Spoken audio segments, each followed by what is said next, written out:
This video clip is going to go over the conventions rubric for your letter grade essay. So the conventions rubric, I'm going to scroll down to it. For conventions, I'll be assessing three things: compound sentence structure, complex sentence structure, and introductory elements. You are expected to utilize all three of these within your paper. If you fail to use any of these within your paper, you will get a 1-5, recognizing that compound sentences are not apparent, or complex sentences are not apparent, or introductory elements are not apparent. So please make sure that you use all three. You include all three of these things within your paper. I'm going to go over each of them briefly, as well as what the rubric entails. So for compound sentence structure, just as a refresher, a compound sentence is a sentence that contains one or more independent clauses. You can use a comma and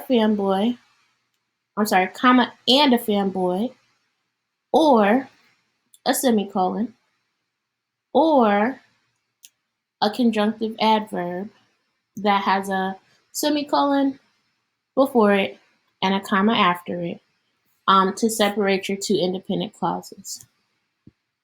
Please know you can use your notes.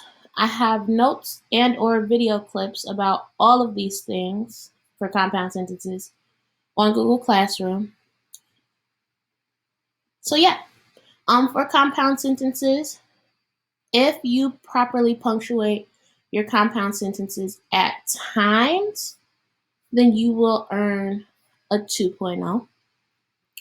If you properly punctuate your compound sentences consistently, that's like the majority of the time. You might have a few mistakes, but overall, you're properly punctuating them consistently, then you'll have a 3.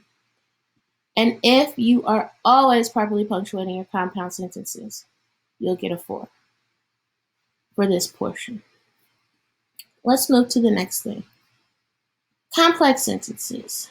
Again, just as a reminder, complex sentences contain an independent clause and a dependent clause. It can also have the dependent clause first, followed by the independent clause. If your complex sentence has the dependent clause first, please remember to put a comma after that dependent clause.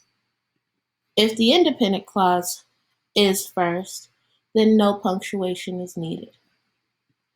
For complex sentences, again, if you use them properly at times, you'll get a 2. If you're consistently using them properly with a few mistakes, you'll get a 3. And if you always use complex sentences properly, you'll get a 4. The last part of the conventions portion that I'll be assessing is introductory elements. There are 3 parts to this introductory element portion. You will be expected to use a transition word or phrase as an introductory element. Basically, with introductory elements, you just need to put a comma after them when they start a sentence. So when you use a transition word or phrase at the beginning of a sentence, put a comma after it. When you begin a sentence with a dependent clause, put a comma after it. And when you begin a prepositional phrase, when you begin a sentence with the prepositional phrase, put a comma after it.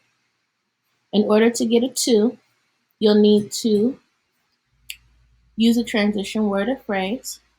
In order to get a 3, you'll need to use a dependent clause as well as a transition word or phrase.